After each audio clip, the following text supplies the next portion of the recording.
जब मुख्तार अंसारी की बात आती है तो आपके संबंध भी तो मुख्तार अंसारी से ही निकलते हैं। मेरे राजनीतिक संबंध रहे हैं मुख्तार अंसारी से। कहा जाता था कि आप मुख्तार अंसारी के ही आदमी हैं। ये जरूर है ये बनाई हुई लोगों की परसेप्शन। 2019 के चुनाव में घोसी में जो टिकट को लेकर के मुख्तार अंसारी और आपके बीच मतभेद हुए थे, ऐसा था। अब्बास का टिकट कटकर मुझको टिकट मिला।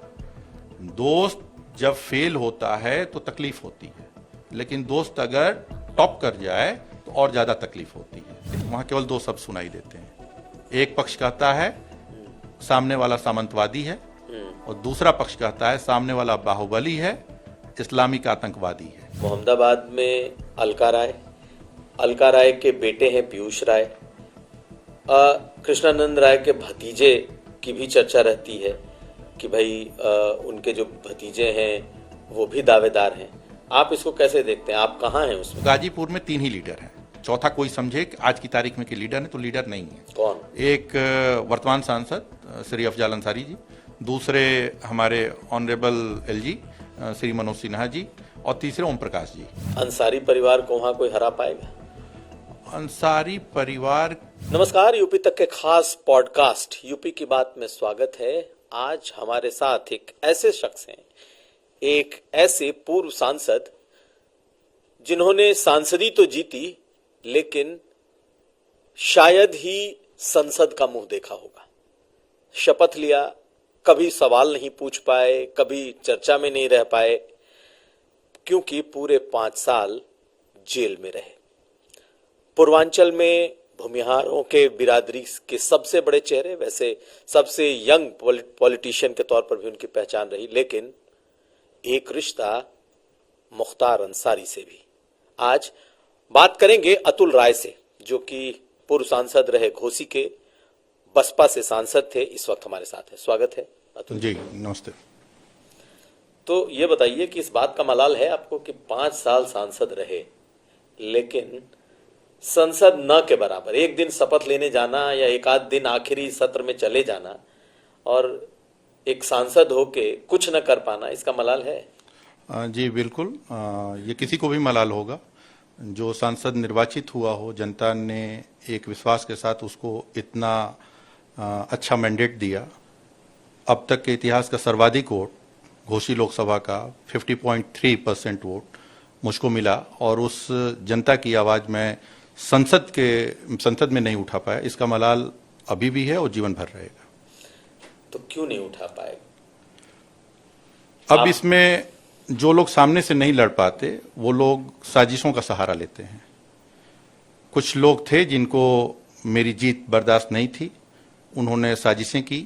उस साजिश के तहत नामांकन के 4 दिन बाद मेरे ऊपर एक मुकदमा लिखा गया, झूठा मुकदमा, और उस मुकदमे में मैं जेल गया, जुडिशियल कस्टडी में रहा। जुडिशियल कस्टडी के मुकदमा क्या था? कहा गया कि आप पर एक लड़की के साथ एक यौन शोषण के आरोप लगे, आपके ऊपर एक लड़की ने आरोप लगाया, अब वो इस दुनिया में भी नहीं है, तो ये बहुत गंभीर आरोप आपके जी बिल्कुल, ये गंभीर आरोप था। और यह 24 अप्रैल 2019 को मैंने नामांकन किया। 30 अप्रैल 2019 को एक मुकदमा लिखा जाता है, सीधे डीजीपी के यहाँ पेश हुआ जाता है, एक लड़की को पेश किया जाता है, और उसके द्वारा यह दिखाया जाता है कि 420 दिन पहले, 1.5 साल पहले लगभग, उसके साथ इस तरह की कोई घटना मेरे द्वारा की जाती है। FIR हो जाती है, पूरे प्रदेश की प्रशासन मेरे पीछे लग जाती है, लुकआउट नोटिस जारी हो जाती है। मैं एब्सकॉन्ड रहता हूँ, एब्सकॉन्ड रहते हुए चुनाव लड़ता हूँ, जीतता हूँ। रही मुकदमे की बात, मुकदमे मैं कह रहा हूँ कि साजिश है, कोई भी फंसेगा तो वो कहेगा कि साजिश है, लेकिन मेरी बातों को केवल वर्बली मैं नहीं कह रहा हूं। इस बात को माननीय न्यायालय ने भी अपने फैसले में कोट किया है। माननीय न्यायालय ने अपने फैसले में इस बात को लिखा, ऑर्डर देते हुए, कि यह पूरा मुकदमा एक सोची समझी साजिश, रणनीति के तहत झूठा मुकदमा अभियुक्त अतुल राय को लोकसभा चुनाव हराने के लिए किया गया। और उस दरमियान इस मुकदमे को फेस करते हुए पूरा समय, मेरा पूरा कार्यकाल जेल में ही बीत गया। लेकिन अतुल राय में ऐसा क्या है कि भाई पूरी कायनात आपके खिलाफ लग जाएगी? आप ही को चुनाव हराने के लिए, आप ही के खिलाफ एक लड़की को खड़ा करने के लिए कथित तौर पर आप चुनाव जीत जाएंगे तो आपको जेल में रखने की, ऐसा अतुल राय में ऐसा क्या है कि इतने लोग सांसद बनते हैं, सभी लोग संसद जाते हैं, आप मुंह नहीं देख पाए? आप में ऐसा क्या है कि आप ही के खिलाफ इतनी साजिशें हो गई? सबको अपने वजूद की दिक्कत थी। मेरी जो ज्योग्राफी है, मेरा जन्म बनारस का है, पला बड़ा हूँ बनारस में, शिक्षा दीक्षा बनारस की, पैतृक रहने वाला हूँ गाजीपुर की, मोहम्मदाबाद की, बीरपुर ग्राम सभा की, जो कि बलिया लोकसभा में पड़ता है। गाजीपुर लोकसभा के अंतर्गत जमानिया से चुनाव लड़ा था, बहुत चंद हजार वोटों से चुनाव में हारा था और घोसी से जाकर सांसद हुआ। तो जो भी उस क्षेत्र के बाहुबली हैं या बड़े राजनेता हैं, कहीं न कहीं जो हमारी गति थी चुनाव की, या जो लोगों का जो समर्थन मिल रहा था, उसमें सबको अपने वजूद की दिक्कत थी कि अगर यह राजनीति में स्थापित हो जाएगा तो हमको पदच्युत कर देगा। इस वजह से इन लोगों ने यह साजिश की। चलिए, आपकी साजिशों पर भी हम अभी आएंगे, लेकिन ये बताइए कि क्या आप इस केस से बरी हो चुके हैं? जो आपके ऊपर जो गंभीर धाराएं लगी हुई थी, बिल्कुल बरी हो चुके हैं, और बरी नहीं हुए हैं। केवल मेरा केस बेनिफिट ऑफ डाउट पे नहीं छूटा है, मैं बार बार कह रहा हूं। मेरे केस में ऑर्डर में, मैं आपको उपलब्ध करा दूंगा फैसले की कॉपी, उसमें कोर्ट ने यह मेंशन किया है कि यह साजिशन या मुकदमा, झूठा मुकदमा लोकसभा चुनाव हराने के लिए किया गया। लेकिन मैं आपसे एक सवाल इसमें और जोड़ता हूं। देखिए, जिसने आरोप लगाया उन दोनों लोगों ने कर लिया, वो एक लड़की या उसका एक साथी जो था, मैं नाम किसी का नहीं ले रहा, इन दोनों लोगों ने कर लिया। अब तो वो इस केस को परसू करने के लिए भी इस दुनिया में नहीं जी। और आप कहते हैं कि बेनिफिट ऑफ डाउट, आपको बेनिफिट ऑफ डाउट तक नहीं है, आप केस जीते हैं जी। तो लोगों के मन में आता है कि किसी ने आरोप लगाया हो और जब उसके आरोप उसको कहीं से न्याय नहीं मिल रहा हो और उसने फिर, मैं इंटरप्ट करूंगा, न्याय न मिलना ये गलत होगा। जब उन्होंने यह घटना की, उस वक्त अभी प्रोसिक्यूशन का लास्ट एविडेंस अपीयर होना था। वो अपने स्टेटमेंट को इस घटना के 1 साल पहले, 1.25 साल पहले रिकॉर्ड कर चुके थे। उनके जो लीगल राइट्स थे उसका वो पूरा प्रयोग कर चुके थे, दोनों लोग। वो जो विक्टिम, सो कॉल्ड विक्टिम थी, और जो उनके एविडेंस थे, दोनों लोगों ने अपने राइट्स का पूरा उपयोग कर लिया था। इसमें हुआ क्या, मैं वो बता दूं, जब आप बार बार उसी सवाल पर आ रहे हैं। इसमें कुछ एविडेंस हमारे हाथ लगे, जिसमें ऑडियो रिकॉर्डिंग्स थी। आप कहोगे तो मैं प्ले कर दूंगा, मेरे मोबाइल में भी है वो एविडेंस, कि जेल से एक कुख्यात अपराधी, सजा याफ्ता अपराधी के द्वारा यह प्लानिंग की जा रही थी। 14,000 फोन कॉल्स की सीडीआर है इस साजिश को करने के लिए। 14,000 फोन कॉल्स किए गए हैं इसको करने के लिए। जेल से तहरीर लिखी गई है, जेल से यह तहरीर लिखी गई। इवन जिसने तहरीर लिखी उसी ने वादी की सिग्नेचर भी कर दी। मैं खुद जेल में था, मैंने सोचा कि यह जब मेरे सामने आया कि मैं इसे कैसे साबित करूं कि यह अमुक अपराधी ने इसको लिखा है, तो मुझे ध्यान है कि मैं जब माननीय न्यायालय में जाता हूं तो वहां रिमांड शीट पर साइन करता हूं।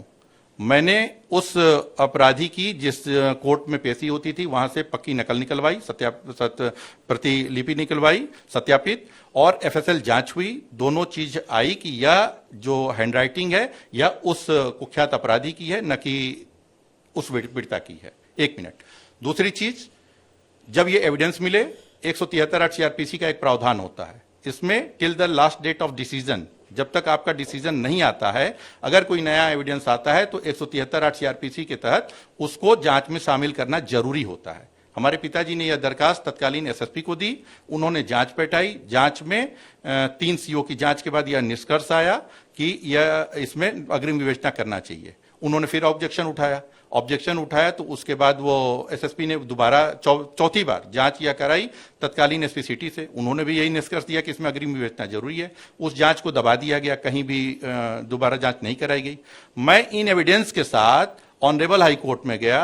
ऑनरेबल हाई कोर्ट ने उसमें अपने ऑर्डर में इन तथ्यों के अवलोकन के बाद यह लिखा, The authenticity and the genuineness of the evidence collected in 173 CRPC will be decided by trial court. Trial का पार्ट बन गया ये जांच, जिसमें सारी कॉन्स्पिरेसी थी। ये जो जिनकी बात आप कर रहे हैं, इन लोगों की भी वॉइस रिकॉर्डिंग है। उन्होंने खुद एक्सेप्ट भी किया था कि हाँ ये हमारी रिकॉर्डिंग है। पैसे का लेन देन का है, 25 लाख रुपए का लेन देन हुआ, और सारे एफएसएल की जांच हुई है, ऑडियो की जांच हुई है, बैंक अकाउंट के ट्रांजेक्शन है। इन चीजों पर उस केस का फैसला है। जब वो चारों तरफ से घिर चुके थे, उनके पास कुछ कहने को नहीं था, उन्होंने ऑनरेबल कोर्ट पे भी आरोप लगाया कि court, trial court, high court सब मिली हुई है।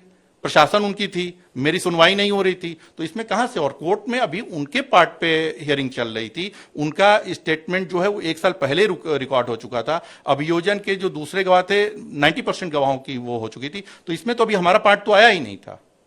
यह सत्यता है। तो आपने पूरी बात बताई, लेकिन आपने कहा कि एक सजा याफ्ता अपराधी था जी जिसने जेल में इसको इस पूरी साजिश को रचा था। जी। किसके बारे में आप कह रहे हैं? क्या ये मुख्तार अंसारी की चर्चा कर रहे हैं? ये IS 191 गैंग का एक सजा याफ्ता अपराधी, उसका नाम अंगदरा है। वो सोनभद्र जेल में बंद था। 14,000 फोन कॉल्स की उसकी CDR थी, जेल से की गई कॉल्स थी।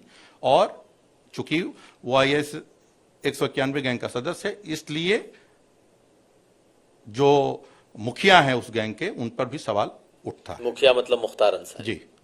लेकिन जब मुख्तार अंसारी की बात आती है तो आपके संबंध भी तो मुख्तार अंसारी से ही निकलते हैं। मेरे राजनीतिक संबंध रहे हैं मुख्तार अंसारी से, और मुख्तार अंसारी से क्या, अंसारी परिवार से। मुख्तार अंसारी से मैं कभी जीवन में मिला हूं, न मेरी कोई बातचीत है। ऐसा कैसे हो सकता है? आपको कहा जाता था कि आप मुख्तार अंसारी के ही आदमी हैं। ये जरूर है।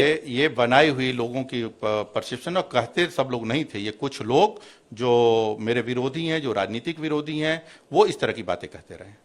नहीं तो मुख्तार अंसारी से आप जीवन में मिले नहीं, मिले, फिर आपसे उनके राजनीतिक संबंध कैसे हो गए? मेरे राजनीतिक संबंध, बहुजन समाज पार्टी का मैं 2008 से सदस्य हूं।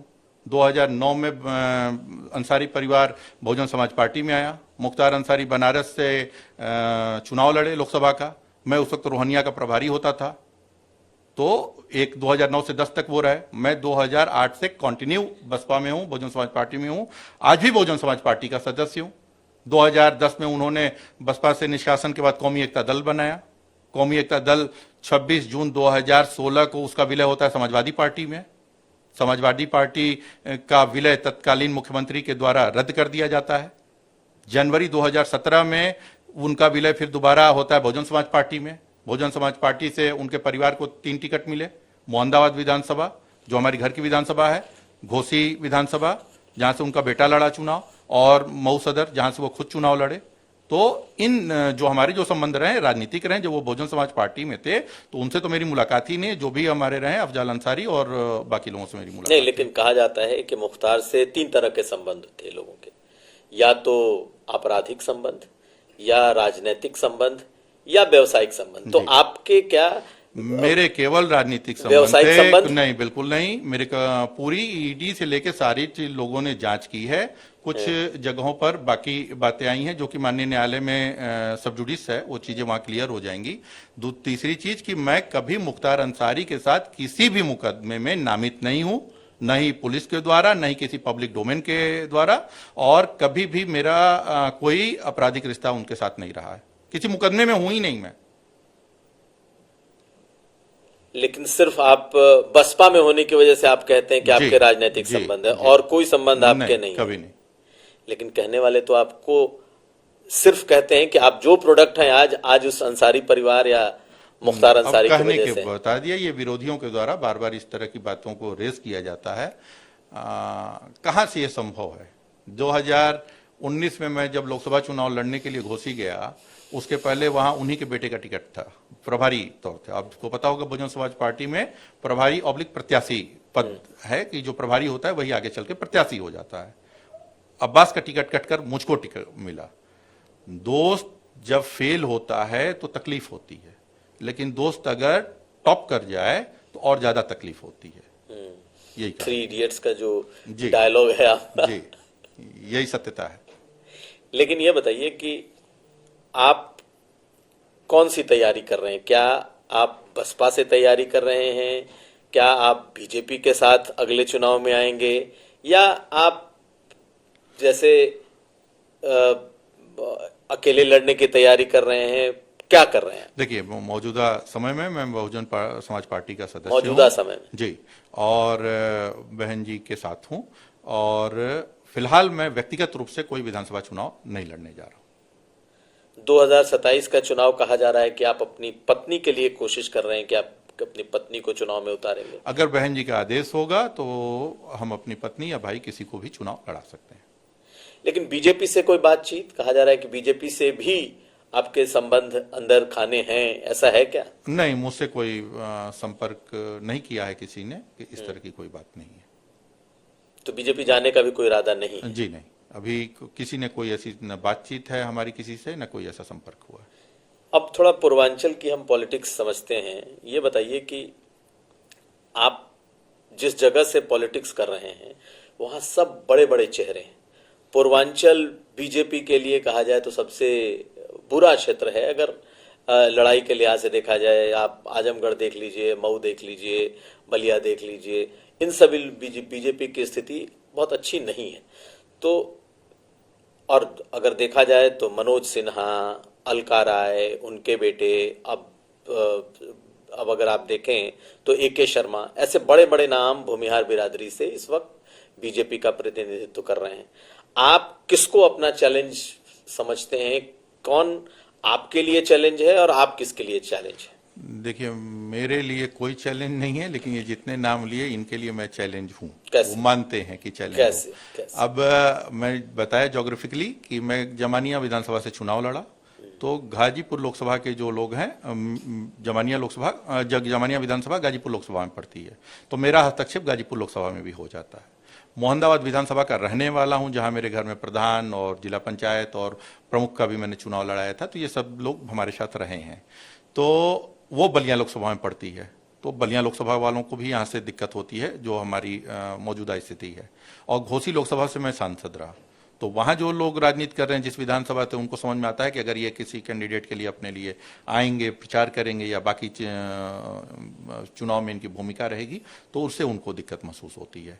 जितने नाम आपने बताए, इसमें सिवाय श्री माननीय AK शर्मा जी को, चूंकि ये नौकरी में थे, तो बाकी जो नाम बताए, इतने लोगों का जितना इनका राजनीतिक जीवन है उतनी मेरी उम्र है।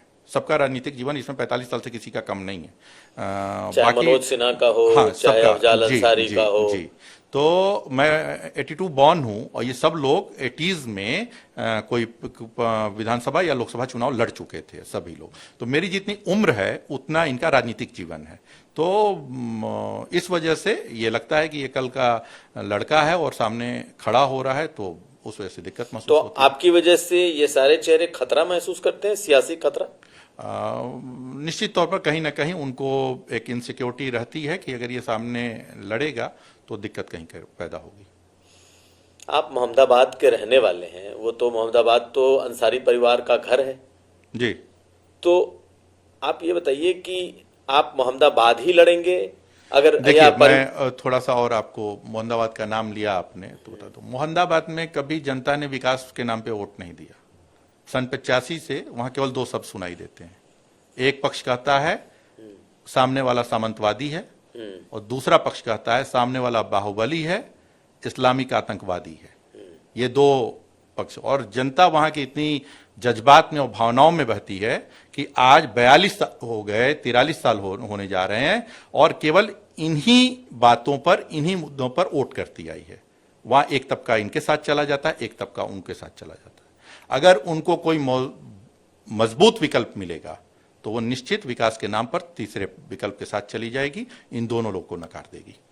आप कहां की बात कर रहे हैं? मोहम्मदाबाद की? जी। अच्छा, एक चीज बताइए कि 2019 के चुनाव में घोसी में जो टिकट को लेकर के मुख्तार अंसारी और आपके बीच मतभेद हुए थे, ऐसा था? प्रत्यक्ष रूप से तो कहीं नहीं कुछ था, लेकिन अप्रत्यक्ष रूप से यह सुनने में आया, चाहे बाकी जो चीजें, जैसे मैंने कहा ना कि जो साजिश की गई वह IS 191 का सक्रिय सदस्य है, आज भी है, और सजायाफ्ता अपराधी था, अंगद राय। हाँ, तो इसलिए सवाल उठना मुखिया पे भी लाजमी है। तो मुख्तार से आपके जो रिश्ते खराब हुए 2019 से खराब हुए जी, जब आपको टिकट की बात आई तब से खराब हुए? जी, उसके पहले भी मेरे जो रिश्ते थे राजनीतिक ही थे। उसके पहले भी राजनीतिक ही रहे जी। अभी इस वक्त अगर हम पूर्वांचल की पॉलिटिक्स की बात कर लें तो पूर्वांचल की पॉलिटिक्स में कौन हावी है? क्या अफजाल अंसारी परिवार आज भी उसी तरीके से हावी है, या आपको लगता है मनोज सिन्हा? अब दोनों तो कहते हैं कि भाई दोनों की कभी नहीं बनी, देखिए, और दोनों एक दूसरे के विरोधी हैं। इस बीच में आप कहां अपने आप को? देखिए, मैंने कहा ना कि ये जज्बातों से लोगों के खेल कर एक पक्ष कह दिया सामंती, एक पक्ष कह दिया कि वह बाहुबली हैं, और इसी में लोगों को बांट दिया। और ये दोनों पूरी जनता 42-43 साल से इन्हीं दोनों लोगों के बीच में है। एक अपवाद के रूप में जमानिया विधानसभा छोड़ दीजिए, वहां ओम प्रकाश जी हैं, वो एक अलग शख्सियत है, उन्होंने अपना जनाधार बनाया हुआ है, वो अपना अलग लड़ते हैं चुनाव। नहीं तो पूरी गाजीपुर और मोहम्मदाबाद विधानसभा विशेष करके इन्हीं में बटा हुआ है। रही बात कि जो बड़े चेहरे हैं कि कौन इसमें प्रभावशाली है, गाजीपुर की जब बात करें तो गाजीपुर में 3 ही लीडर हैं। चौथा कोई समझे कि आज की तारीख में कि लीडर है, तो लीडर नहीं है। कौन? एक वर्तमान सांसद श्री अफजाल अंसारी जी, दूसरे हमारे ऑनरेबल एलजी श्री मनोज सिन्हा जी, और तीसरे ओम प्रकाश जी। तो यही 3 के बीच में पूरी गाजीपुर की 7 विधानसभा की सारे समीकरण और सारे ये 3 बैठ के तय, मतलब तीनों अलग अलग तरीके से लड़ते हैं, अलग अलग तरीके से करते हैं, इन्हीं तीनों के हाथ में है। अब अगर इनको जो समझ जाए इनकी रणनीति, इनके पैतरे, इनके जो राजनीतिक जो विद्वता है कि किस हिसाब से ये लोगों को साधते हैं, अगर वो समझ ले जो भी इनके सामने आए, तो वो सफल हो जाएगा, नहीं तो फिर वो फेल रहेगा। तो तीनों आपके सियासी दुश्मन हैं या कहीं आपके संबंध इन तीनों मैं बहुजन समाज पार्टी में हूं, एक लोग भारतीय जनता पार्टी में है, 2 लोग समाजवादी पार्टी में है, तो मेरे तो कहीं से किसी से संबंध नहीं है। मेरे संबंध किसी से नहीं है, मैं एक विकल्प के रूप में वहां पर हूं। गाजीपुर में कह लीजिए, मऊ में कह लीजिए, या इवन बलिया में भी कह लीजिए, मैं बहुजन समाज पार्टी में मैं अकेला हूं। एक लोग एलजी, जो ऑनरेबल एलजी साहब हैं, वो भारतीय जनता पार्टी से वहां सांसद रह चुके हैं, अभी मान लीजिए दूसरे पद पर हैं।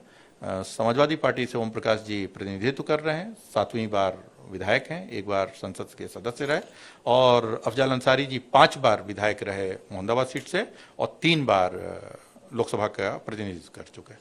लेकिन इस बीच में आप अपने को कहाँ पाते हैं? क्योंकि अगर आप बसपा की बात करेंगे तो बसपा की स्थिति तो बहुत अच्छी पूरे प्रदेश में नहीं है। आप जीत कर आए 2019 में, उसके बाद से आप देख लीजिए, न कोई सांसद, न कोई एक विधायक को छोड़ दे तो पार्टी के पास तो कुछ बचा ही नहीं है। हाँ, ये सही बात है, लेकिन जो उदाहरण आप यहाँ पे दे रहे हैं, बहन जी 4 बार मुख्यमंत्री हो चुकी हैं। भारतीय जनता पार्टी का बंगाल में कोई नामो निशान नहीं था एक चुनाव पहले का, ये वाला चुनाव हुआ 21 का, 16 के पहले कोई नामो निशान नहीं था, 21 के पहले कोई नामो निशान नहीं था। आज भारतीय जनता पार्टी वहाँ सत्तारूढ़ है। जो बहुजन समाज है बहन जी, उसकी निर्विवाद रूप से पूरे देश की सबसे बड़ी लीडर है। और अगर जो आज मौजूदा हालात हैं, हमारा वोट बैंक कुछ पिछले चुनाव में खिसक गया था, लेकिन अब वो वापस आ चुका है, और अगली सरकार जो होगी वो बहुजन समाज। आपको लगता नहीं कि बसपा को या मायावती को गठबंधन में आना चाहिए, चाहे जिसके साथ भी आए, लेकिन गठबंधन में आना चाहिए, अकेले अब उनसे कुछ नहीं होगा। गठबंधन में आने पर हमारे वोट ट्रांसफर हो जाते हैं पूरी तरह से ट्रांसपेरेंटली, लेकिन जिसके साथ हम गठबंधन में जाते हैं वो वोट हमारे पे नहीं आ पाते हैं। बहन जी ने इसी के लिए गठबंधन से पूरी तरह से अभी तो गठबंधन किए तो 10 सीट जीते, गठबंधन नहीं किए तो 1 भी सीट नहीं जीते। तो आप कहां पाते हैं भाई पार्टी को बिना गठबंधन के? आप कैसे जीत जाएंगे? वो अलग बात है। पोस्ट इलेक्शन गठबंधन वो एक अलग चीज हो गई, लेकिन प्री जीतने के लिए तो चाहिए ना। नहीं, अभी हम लोग अकेले अपने दम पर काफी अच्छी तैयारी चल रही है, काफी कैडर्स की मीटिंग हो रही है। बहन जी ने अभी जो जनसभा की हाल के दिनों में आपने देखा होगा कि कितनी बड़ी जनसभा थी, और उतनी बड़ी जनसभा किसी दूसरे राजनीतिक दल में अभी फिलहाल नहीं किया हुआ है। तो अभी हमारा जो कैडर है वो पूरी तरह यूनाइट है, पोलराइज है, और हम लोग अच्छा परफॉर्म करने जा रहे हैं अगले इलेक्शन में। चलिए, एक सवाल अब यह भी बनता है कि आप जीते तो थे घोसी से, दूसरा आप 2024 का चुनाव आप लड़ नहीं पाए। ये बताइए कि आपका अगला ठिकाना क्या है? क्या आप घोसी से पार्लियामेंट लड़ेंगे? जैसे 2027 आप चुनाव नहीं लड़ रहे हैं तो सांसदी लड़ेंगे? हाँ जी, मेरा 2029 का घोसी से लोकसभा चुनाव लड़ूंगा। 2029 लड़ेंगे जी। तो ये बताइए, सामने तो राजीव राय जैसा सांसद है, मुखर और बहुत चर्चित सांसद है, कैसे लड़ेंगे? जनता के समर्थन से लड़ेंगे। राजीव राय जी अच्छे लीडर हैं और वो कर रहे हैं, जो वो कर रहे हैं उनके सामने आएगा। जो मैं किया हूँ न रहते हुए भी जनता के बीच में, और अभी जब पिछले 1.25 साल 1.5 साल से जनता के बीच में हूँ, वो मेरे सामने आएगा। दोनों लोग लड़ लेंगे। लेकिन अगर थोड़ा मोहम्मदाबाद की सीट पर बात कर लेते हैं, अंसारी परिवार है, उधर कृष्णानंद राय का परिवार है, कृष्णानंद राय की पत्नी वहां से विधायक रह चुकी हैं, उनके बेटे अब वहां से सियासत में आने को आतुर हैं सारे। क्या आप लोग को यही लगता है कि मोहम्मदाबाद सीट में पूरे प्रदेश के सबसे ज्यादा भूमिहार हैं, इसलिए सारे भूमिहार उसी सीट या उसी के इर्द गिर्द चुनाव लड़ना चाहते हैं? ऐसा देखिए, उत्तर प्रदेश और बिहार में जहाँ पे हमारा लिटरेसी दर कम है, तो एक जाहिर सी बात है कि सभी अपने जाति समीकरण को देखते हैं। लेकिन इसके इतर मैं जमानिया विधानसभा लड़ा था। जमानिया विधानसभा में बामुश्किल 5,000 पोलिंग होगी मेरे समाज की, और उसमें से भी मुझे केवल 500-700 वोट मिले होंगे। अगर मुझे 3,000 वोट मिल गया होता, मैं वहां से विधायक होता। लेकिन उस वक्त तत्कालीन केंद्रीय मंत्री का एक चल रहा था कि वो मुख्यमंत्री बन सकते हैं, तो हमारे समाज के लोगों ने उनके साथ निष्ठा दिखाई और भारतीय जनता पार्टी के पक्ष में पोल किया। मैं विपरीत परिस्थितियों में, जहां कोई जाति समीकरण मेरे पक्ष में नहीं था, वहां पर लड़के मैं 68,000 वोट पाया, और कुछ चंद हजार वोटों से मैं चुनाव नहीं जीत पाया, अपने प्रयास को परिणाम में नहीं बदल पाया। रही बात मोहम्मदाबाद की, जो मेरी जन्मभूमि है, जिस मिट्टी में मैंने जन्म लिया, जहां पला बढ़ा, और जहां मेरा पारिवारिक पृष्ठभूमि है, वो वहां पे मैं ग्राम सभा का नेतृत्व कर चुका हूं। और बाकी जो समीकरण है, बाकी जो लोग हैं, वो ज्यादा मुझे अच्छे से समझते हैं, करते हैं। तो मोहम्मदाबाद की जो आज की मौजूदा परिस्थिति है, लोगों का समर्थन, भरपूर समर्थन हमारे साथ है। लेकिन कृष्णानंद राय तो एक बड़ी शख्सियत थे, और उनके जब उनकी हत्या हुई, उसके बाद से उनका परिवार बीजेपी के भीतर काफी सक्रिय है। आपको लगता नहीं है कि आपके लिए, चाहे अंसारी परिवार हो या कृष्णानंद राय का परिवार हो, आपके लिए ये दोनों बड़ी चुनौती है? इंदिरा जी की हत्या हो गई, अगले चुनाव में सारी विपक्षी पार्टियों की जमानत जब्त हो गई, एक छत्र कांग्रेस आई पूरे देश में, अब तक का सर्वाधिक सीटें पाई। लेकिन कुछ दिनों बाद फिर जनता दल वजूद में आ जाता है। मेरा यह कहना है कि किसी भी घटना का एक समय होता है उसकी भरपाई के लिए। मोहम्मदाबाद विधानसभा में लोगों को तीसरे विकल्प की इस वक्त जरूरत महसूस हो रही है, कि जो यह ना कहे कि अमुक सामंतवादी हैं, अमुक बाहुबली हैं। उनको अगर तीसरा मजबूत विकल्प मिलेगा तो वो तीसरे विकल्प के साथ चले जाएंगे। लेकिन अतुल जी, जब मोहम्मदाबाद की बात होती है तो मोहम्मदाबाद में अलका राय के बेटे हैं पीयूष राय, कृष्णानंद राय के भतीजे की भी चर्चा रहती है कि भाई उनके जो भतीजे हैं वो भी दावेदार हैं। आप इसको कैसे देखते हैं? आप कहाँ हैं उसमें, और इस परिवार का? देखिए, एक स्थापित सिद्धांत है कुर्सी का, राजगद्दी का, कि अगर कोई इंसान नहीं रहता है तो उसके बाद उसकी विरासत पत्नी या बेटे में मिलती है। तो एक जाहिर सी बात है कि स्वर्गीय विधायक जी नहीं रहे तो उनकी पत्नी को चुनाव लोगों ने लड़ा और चुनाव में वो जीते हैं। अब बेटे और भतीजे में अगर आप चुनने को कहेंगे तो आनंद राय मुन्ना एक ऐसे शख्स रहे कि जिन्होंने निस्वार्थ अपने चाची के लिए चुनाव में लगे और चुनाव जिताया, और लगे रहे जब तक उनका नाम आया। लेकिन आज जनता में लोकप्रियता के स्तर में अगर इन दोनों लोगों के बीच बात करेंगे तो आनंद राय मुन्ना वाजिब हकदार हैं उस चुनाव लड़ने के पीयूष की अपेक्षा, क्योंकि आनंद राय मुन्ना ने ही सारी लड़ाई लड़ी। वो स्वर्गीय विधायक जी के साथ भी रहते थे, स्वर्गीय विधायक जी के साथ परमानेंट रहे, उनके संबंधों को भी जानते थे, और कानूनी भी जो लड़ाई रही उसमें आनंद राय मुन्ना लड़े। और बाकी जो आज जनता में भी अगर इन दोनों के अपेक्षाकृत करेंगे तो आनंद राय मुन्ना ज्यादा लोकप्रिय है। तो आपको लगता है कि उनके असल वारिस आनंद राय मुन्ना ही है? जनता के हिसाब से जनता में जो लोकप्रियता है आनंद राय मुन्ना की ज्यादा है इन कंपेरेटिव टू उनके बेटे पीयूष। तो आपकी पत्नी अगर चुनाव लड़ेंगी, तो अगर आनंद राय मुन्ना लड़ेंगे तो आपको ज्यादा मुश्किल होगी, या हाँ, लड़ेंगे तो आपके लिए? अगर वो लड़ेंगे तो चैलेंज ज्यादा बड़ा रहेगा। आनंद राय मुन्ना लड़ेंगे तो चैलेंज रहेगा ज्यादा बड़ा रहेगा इन कंपेरेटिव टू पीयूष। लेकिन अंसारी परिवार को वहां कोई हरा पाएगा? अंसारी परिवार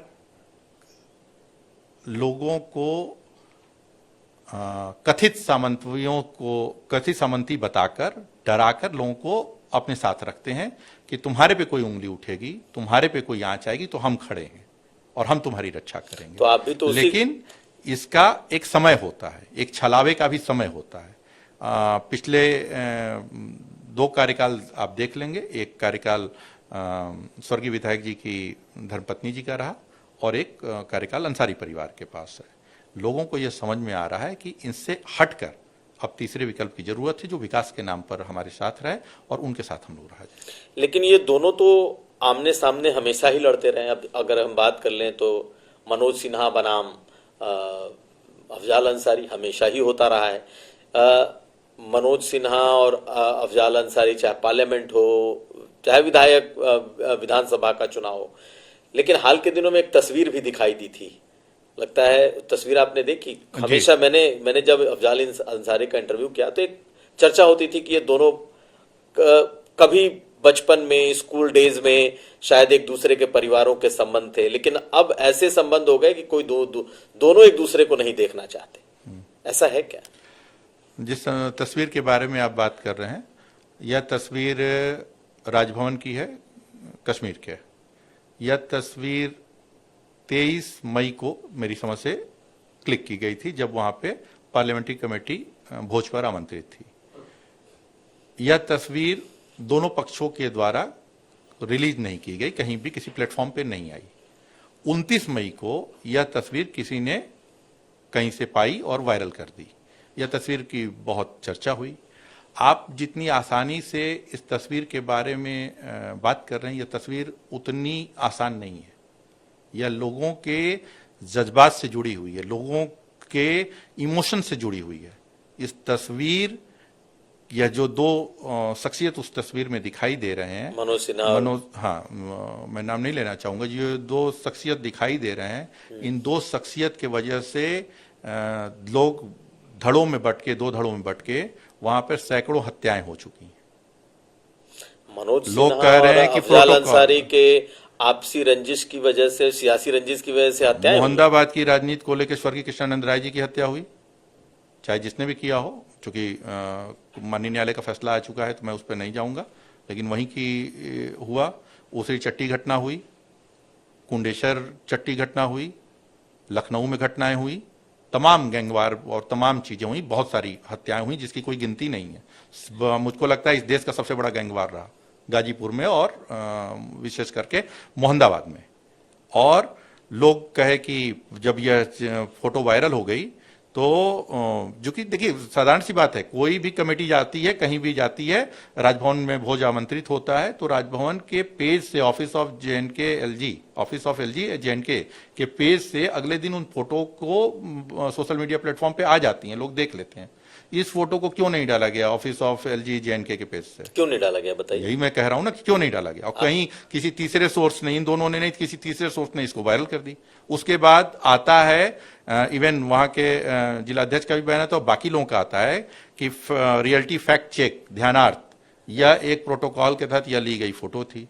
अरे जब आपको कोई इसमें फोटो को साझा करने में दिक्कत नहीं थी तो आपको पहले दिन दे देनी चाहिए थी, या कहीं तीसरे मीडियम से वायरल होके आ रही है। ये हाथ मिलाना प्रोटोकॉल हो सकता है, लेकिन वो चेहरे पे जो आत्मीय मुस्कुराहट है उस फोटो में, वो जनरल प्रोटोकॉल नहीं है। वो कहीं कुछ और इशारा कर रहा है। अब उसके बारे में जनता डिसाइड करेगी। तो आपको लगता है कि ये तस्वीर जानबूझकर छुपाने की कोशिश की गई? ये मुझे कहना ही नहीं है, ये तो जो डेट और टाइम और प्लेस वही निर्धारित कर दे रहे हैं। ये 22-23 मई की फोटो है और ये तीसरे सोर्स से वायरल हो रही है 29 मई को, और उस पर उनको अपनी जवाबदेही तय करनी पड़ रही है कि यह प्रोटोकॉल है, यह प्रोटोकॉल है उनके लोगों के द्वारा। तो यह चीज प्रोटोकॉल है, हम भी मानते हैं, सब कुछ है, लेकिन जो वो चेहरे की आत्मीय मुस्कुराहट है वो प्रोटोकॉल नहीं। तो दोनों के रिश्ते कैसे हैं? कहा तो जाता है कि दोनों में कभी नहीं बना। पहले हो सकता है कि न बना हो, लेकिन वो जो फोटो है वो सब कुछ एक्सप्लेन कर रही है। और बाकी जो चीज है उसके बाद की एक घटना आपको बता दूं। अब एक दिन गाजीपुर सांसद दिल्ली से बनारस आ रहे हैं फ्लाइट में, उसी में माननीय एलजी साहब के बेटे भी हैं। मुझे किसी पैसेंजर ने बताई है बात। वो उठते हैं अपने सीट से जाके उनका पैर छूते हैं। तो जब इस तरह के अच्छे संस्कारों का निर्वहन वहां किया जा रहा है दोनों परिवारों के द्वारा, तो फिर इतनी लड़ाइयां, इतनी मारकाट क्यों हुई? क्यों उनको सामंती कह के, उस पक्ष को सामंती कह के वहां से अपनी तरफ जोड़ा, और क्यों यह पक्ष उनको बाहुबली कह के उन लोगों को अपनी तरफ जोड़ा? मनोज सिन्हा के बेटे ने पांव छुआ अफजाल अंसारी का, तो ये तो एक शिष्टाचार है। वही तो कह रहा हूं, तो शिष्टाचार वही उनके समर्थक भी कर दें एक दूसरे के साथ, तो उनको तो तुरंत निकाल दिया जाता है। उसको इधर का कोई भूमिहार लड़का जाके उधर अगर पैर छू ले तो उसको कह देते हैं ये फाटक वाले हो गए, और उधर का ये इधर आके कर ले तो ये हो जाए कि ये गद्दार हो गया। तो ये फॉर्मूला तो पूरी जनता पे भी तय होना चाहिए। नहीं, लेकिन आपको लगता नहीं कि पूर्वांचल में अब मनोज सिन्हा जब केंद्रीय मंत्री थे तो कहा जाता है कि उन्होंने जितने काम कराए उतना काम शायद ही किसी ने कराया होगा, कल्पनाथ राय ने शायद कराया होगा, या उनसे भी ज्यादा इन्होंने काम कराया, लेकिन वो चुनाव हार गए। आप 5 साल संसद में रहे, सांसद रहे, और 5 साल जेल में रहे, तो भाई आपने तो कोई काम किया नहीं होगा।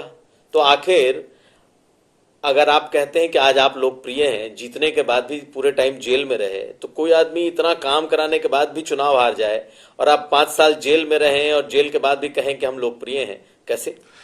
हम खुद से नहीं कहते कि लोकप्रिय हैं। आप जनता से पूछेंगे, समझेंगे तो समझ में आ जाएगा। देखिए, पूर्वांचल में विकास अपनी जगह है, ठीक है, विकास होना चाहिए, और विकास पे सारे मतलब लोगों का ध्यान रहता है। वोट नहीं है विकास? नहीं, वोट है बिल्कुल, लेकिन अगर कनेक्टिविटी ग्राउंड लेवल तक नहीं बनेगी, रूट लेवल तक लोगों से पर्सनल कनेक्टिविटी नहीं बनेगी, तो वो आपका विकास सेकेंडरी हो जाएगा, प्राइमरी हो जाएगा कि आपने व्यक्तिगत लोगों से कितने लोगों से संबंध बना रखे हैं। आपने 5 साल का कार्यकाल के बारे में मेरे पूछा कि कौन सा ऐसा आपने वो रहा कि जिसके वजह से आपकी वो है। आपको याद होगा 2020-21 ये कोविड जो वैश्विक त्रासदी थी, कोविड-19, उस समय में हमारे मऊ जिले में और गाजीपुर में, दोनों जिलों का बात बता रहा हूं, इवन हम बलिया की भी बता रहे हैं। घोसी लोकसभा में 863 ग्राम सभाएं हैं। 863 ग्राम सभाओं में 5 विधानसभा के अंतर्गत यह बटी हुई हैं। 5 विधानसभा में मैंने 5 विधानसभा में अपने मोबाइल हॉस्पिटल्स रखे। ये मोबाइल हॉस्पिटल्स पैरामेडिकल स्टाफ से सुसज्जित थे। उसमें infrared thermometer, pulse oximeter, ICMR की गाइडलाइंस के अकॉर्डिंग दवाएं, ऑक्सीजन कंसंट्रेटर, इतनों से लैस था। 863 ग्राम सभाओं में मैंने कैंप लगवाने का कार्य किया। हमारा पैरामेडिकल स्टाफ जाता था, लोग आते थे कोविड में उनका वाइटल लिया जाता था इंफ्रारेड थर्मामीटर, पल्स ऑक्सीमीटर पे। 10 डॉक्टरों की सुसज्जित टेलीमेडिसिन टीम मेरी थी, जो जगह जगह बैठे थे, 1.5 घंटे अपने देते थे। तो हमारा ये 12 घंटे का इनका चलता था। इसमें जो 10 डॉक्टर्स थे उनको ये बताते थे कि ये इनके सिम्टम्स हैं। उनके टोल फ्री नंबर से हमने रजिस्टर्ड करा रखा था। डॉक्टर से सीधे पैरामेडिकल स्टाफ मेरा जाके उस पेशेंट से बात कराता था और उनके गाइडलाइन पे वो दवाएं उनको उपलब्ध कराता था। इस तरह केवल घोसी लोकसभा में 80,000 परिवारों को हमने दवाएं देने का काम किया। तमाम हमारे मरीज इस तरह के थे कि जिनको पता भी नहीं कि उनका ऑक्सीजन लेवल कम हो गया, जिनकी SpO2 50 तक आ जाती थी। इमीडिएट उनको ऑक्सीजन कंसंट्रेटर से ऑक्सीजन प्रोवाइड कराया गया और उनकी SpO2 जब 95 के आसपास पहुंच गई तो फिर उनको हॉस्पिटल में एडमिट करा के उनकी जान बचाई गई। जब एक ऑक्सीजन सिलेंडर नहीं मिलता था, मैंने घोसी लोकसभा में मऊ CMO को 200 mega jumbo cylinder Farakka steel plant से मंगा के दिया। गाजीपुर CMO को 100 मेगा जंबो सिलेंडर दिया। मोहम्मदाबाद जमानिया में भी इसी तरह गांव-गांव व्यवस्थाएं दी। और बलिया की रसड़ा विधानसभा और फेफना विधानसभा में भी कुछ गांव, फेफना विधानसभा के कुछ गांव, सुहाव, अमाव, बलिया, उजियार, भरौली, इन गांव में मैंने कार्य कराने का काम किया। और सबसे बड़ी बात यह है कि यह मैंने अपनी निधि से नहीं किया। निधि उस वक्त सांसदों की सस्पेंड थी, याद होगा आपको, 2 साल के लिए सस्पेंड कर दी गई थी। यह सब कुछ हमने व्यक्तिगत अपने मत से, अपने साथियों के मत से काम किया। और आपके जानकारी में एक और स्मरण कराना चाहूंगा, आपके चैनल से जुड़ी हुई चीज है। DFY doctors for you organization के साथ आज तक ने यूपी के 3 जिलों को लिया था। मेरे चिट्ठी पे उन्होंने मऊ को भी लिया था, एक लखनऊ, दूसरा गोरखपुर और तीसरा पूरे मऊ के पूरे उत्तर प्रदेश के 75 जिलों में मऊ को लिया था। मऊ में कोई ऐसी बात नहीं थी कि मऊ को क्यों लिया।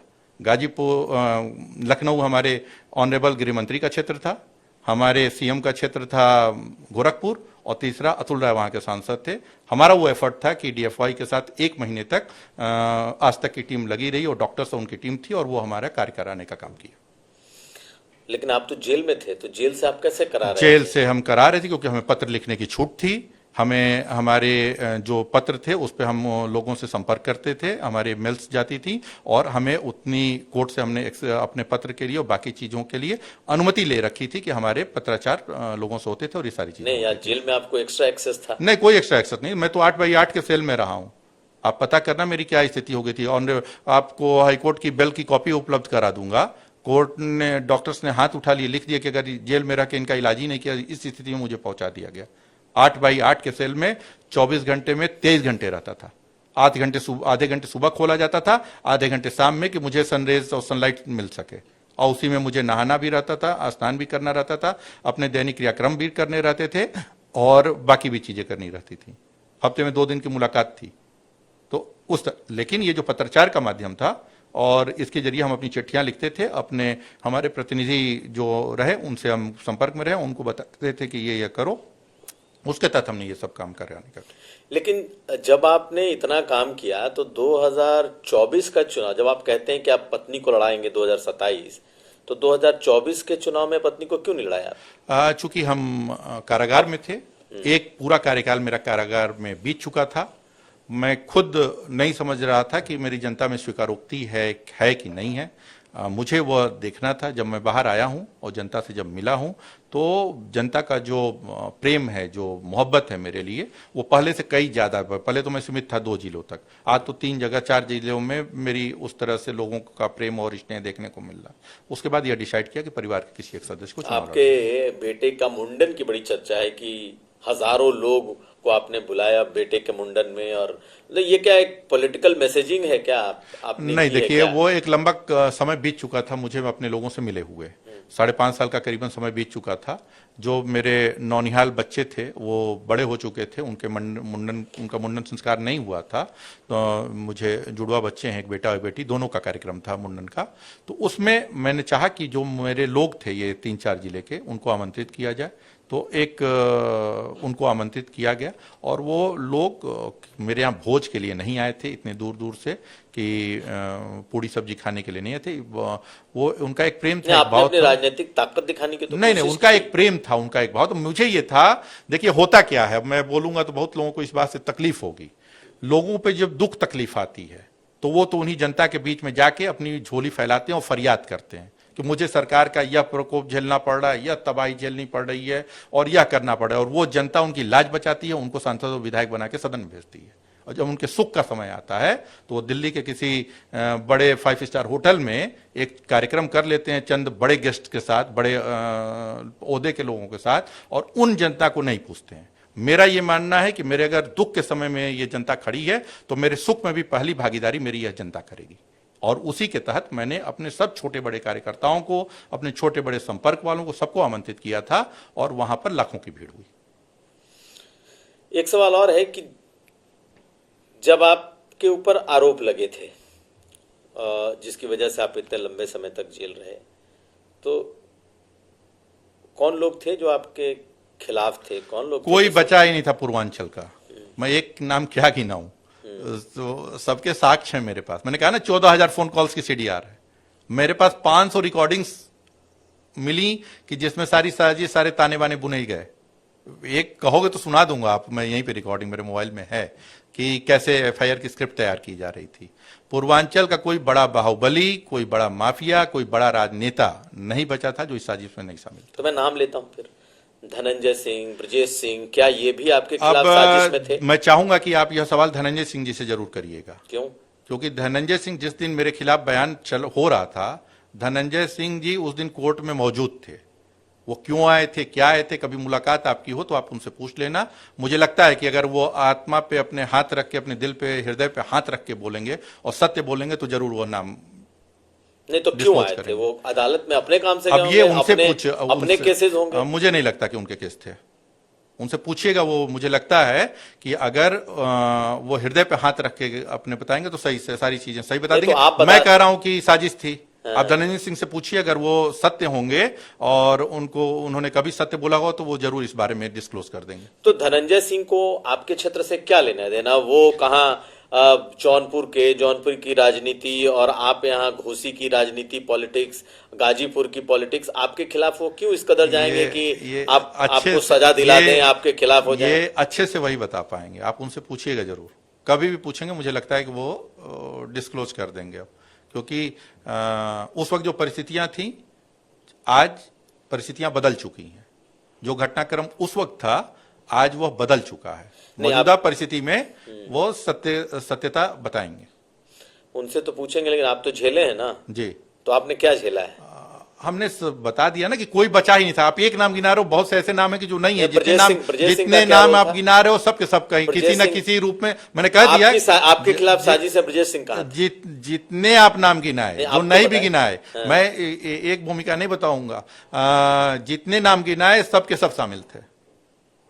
तो कैसे शामिल थे तो बता दीजिए। आप, क्योंकि आपने जब धनंजय सिंह मैंने एक नाम ले लिया कि आप उनसे पूछ लेना, बाकी को तो नहीं कह रहा हूं, आप उनसे पूछ लेना, वो बता देंगे। तो फिर मेरा सवाल यही तो है कि भाई उनको आपसे क्या दुश्मनी है? आप अगला पॉडकास्ट उनके साथ कर लीजिएगा, वो बता देंगे। मुझे लगता है क्योंकि जो परिस्थितियां 2019-20 में थी उससे इतर आज की परिस्थितियां हैं। जो घटनाक्रम उस वक्त था आज से इतर है, और जिसके साथ उस वक्त दो लोग साथ थे आज वो अलग हैं। तो मुझे लगता है कि वो सत्यता बताएंगे लोगों के बीच। तो आपका इशारा ये है कि धनंजय सिंह और ब्रजेश सिंह उस वक्त आपके खिलाफ साथ थे, आज वो दोनों अलग हैं। अब आप उसको अपने विवेक से समझ लीजिए, बाकी बातें धनंजय सिंह जी से पूछिएगा, वो बताएंगे। लेकिन फिर अगर हम आपसे ये सवाल करें कि अब जबकि मुख्तार अंसारी भी दुनिया में नहीं है, मुख्तार अंसारी के जाने के बाद क्या वहाँ की पॉलिटिक्स अब आसान हुई है? घोसी, महमदाबाद, इस इलाके की पॉलिटिक्स पर क्या इम्पैक्ट है? क्या अब वो आप जैसे लोगों के लिए आसान है? देखिए, मैं नहीं मानता इस तरह की बात। उस परिवार का राजनीतिक प्रतिनिधित्व अफजाल अंसारी करते रहे हैं, आज भी वही कर रहे हैं। मुख्तार राजनीतिक प्रतिनिधित्व मुखिया के तौर पे नहीं थे, उसमें सियासत के फैसले अफजाल अंसारी ही लेते रहे हैं। और अफजाल अंसारी सन 85 से हमारे यहाँ मोहम्मदाबाद से विधायक हुए, कम्युनिस्ट से हुए। तो अफजाल अंसारी को समझना इतना आसान नहीं है। मुख्तार की राजनीति अलग तरह की थी, लेकिन सर्वे सर्वा अफजाल थे। जो अफजाल अंसारी को हटाकर मुख्तार को समझता है, तो मुख्तार अंसारी का कोई भी वजूद अफजाल अंसारी के बिना नहीं था। जो बाहर दिखता है वही फैक्ट नहीं है। पर्दे के पीछे हमेशा अफजाल अंसारी रहे हैं। राजनीति में जो भी फैसले रहे हैं राजनीतिक, वो अफजाल अंसारी लिए। तो आज वो हैं और मजबूत हैं, सांसद हुए, लगातार 2 बार सांसद हुए। तो चैलेंज वहां पर है, चैलेंज मुख्तार अंसारी नहीं रहे। नहीं तो आपको लगता नहीं कि अपराध उस इलाके से कम हो जाएगा? चुनावी अपराध कम हो, पहले चुनावी हिंसा, जब से ईवीएम आई, जब से बूथ कैप्चरिंग वगैरह समाप्त हो गई, तो अब से इस तरह की कोई बात नहीं रही है। चाहे मुख्तार अंदर रहे हों, चाहे मुख्तार बाहर रहे हों। मुझे तो याद नहीं है, मुझे लगता है कि मऊ दंगे से 2005 से अंदर हैं, और ईवीएम हमारे यहाँ उस वक्त शुरू हो गई थी 2004 के बाद। अगले इलेक्शन से 2007 से शुरू हो गई थी। तो ये जो आया तो उस वक्त बूथ कैप्चरिंग और ये सारी बातें खत्म हो चुकी थी। इसमें कोई चुनाव के दौरान जो ये इलेक्शन क्राइम्स थे, ये सारी चीजें से बंद हैं, कभी इस तरह की नहीं रही हैं। और मनोज सिन्हा का कितना इम्पैक्ट आप देखते हैं अभी चुनाव पर या उस इलाके पर? अब धीरे धीरे क्षीण होता जा रहा है। 14 में सांसद हुए, 17 में गाजीपुर की में चुनाव हुआ, अच्छी सीटें आई। आज मौजूदा समय में मुझे जहां तक जानकारी है कि 19 का चुनाव तो वो खुद लड़े, 22 में उन्हीं के सहमति पर गाजीपुर की 7 विधानसभा में टिकट दिए गए, और एक भी सीट नहीं निकल पाई भारतीय जनता पार्टी। मऊ गाजीपुर की 7 में से 0, बलिया के 7 में से 2, मऊ में से 4 में से 1, आजमगढ़ की 10 में से 0। बनारस की बात नहीं करूंगा, बनारस हमारे प्रधानमंत्री का कार्य क्षेत्र है, राजनीतिक क्षेत्र, वहां की बात नहीं करूंगा। तो 28 विधानसभाओं में मात्र 3 विधानसभा भारतीय जनता पार्टी के पास है। तो प्रभाव जो पहले था वो धीरे धीरे धीरे क्षीण होता जा रहा है, उस तरह का प्रभाव नहीं रहा। तो जब इन जिलों में 28 सीटों में से 25 सीटें समाजवादी पार्टी के पास हैं या एक बसपा के भी पास है, आपको कभी बीजेपी ने अप्रोच नहीं किया कि अब आप हमारी तरफ आ जाइए? नहीं जी, नहीं, कभी ऐसा नहीं रहा।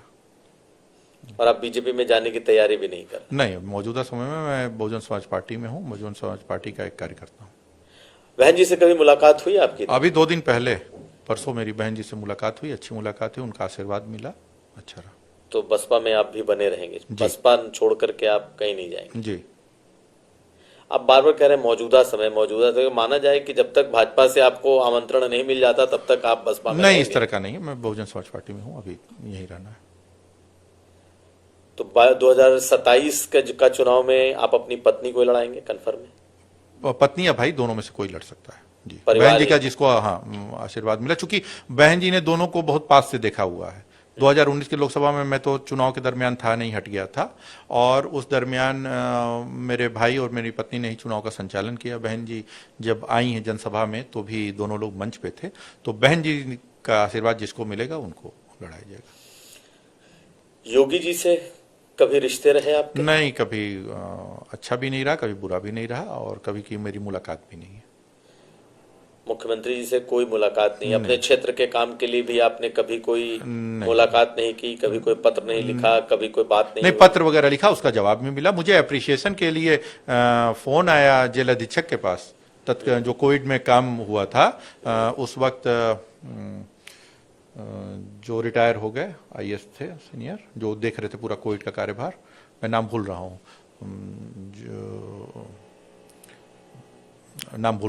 तो उनका जेल अधीक्षक के पास मेरे पास फोन आया कि बहुत अच्छा कार्य कराया गया घोसी में, जिस तरह से कोविड में हुआ, तो एप्रिसिएशन के लिए फोन आया मेरे पास। उस वक्त की जो लोकसभा स्पीकर आज भी वही हैं, ओम बिरला जी, उन्होंने भी मांगे थे सांसदों से कि आपने अपने क्षेत्र में कोविड के दौरान क्या क्या किया। मैंने जेल से मिल की थी, उस पर भी एप्रिसिएशन आया, तो वही यही।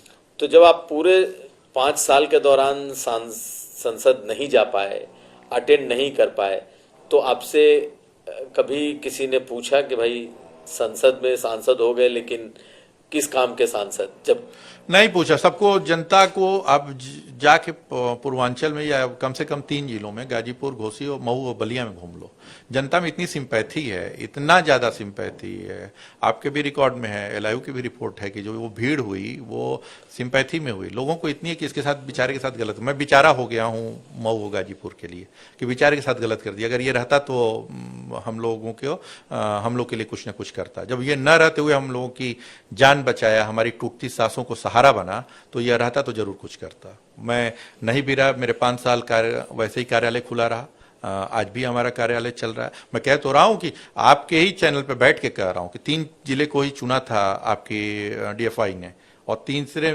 एक लखनऊ था, दूसरा गोरखपुर, तीसरा मऊ था, तो कुछ तो रही होगी मेरे द्वारा कार्य की, जो मऊ जैसे इतने पिछड़े जिले को चुना गया, जिसका न सांसद है और सामने, और वो कारागार में, उसके बाद उसके जिले को लिया जा रहा है। तो जनता में बहुत सिंपैथी है। जनता निकटवर्ती जो भी चुनाव आएंगे, जहां पे भी अब हम प्रतिभाग करेंगे, तो जनता का भरपूर स्नेह, भरपूर प्यार मिलेगा। चलिए, बहुत शुक्रिया बात करने के लिए। हमारे साथ थे अतुल राय, पूर्व सांसद हैं, लेकिन दोबारा पूर्वांचल की राजनीति में अपना दम दिखाने को तैयार हैं। 2027 और 2029 में पार्लियामेंट का चुनाव लड़ने के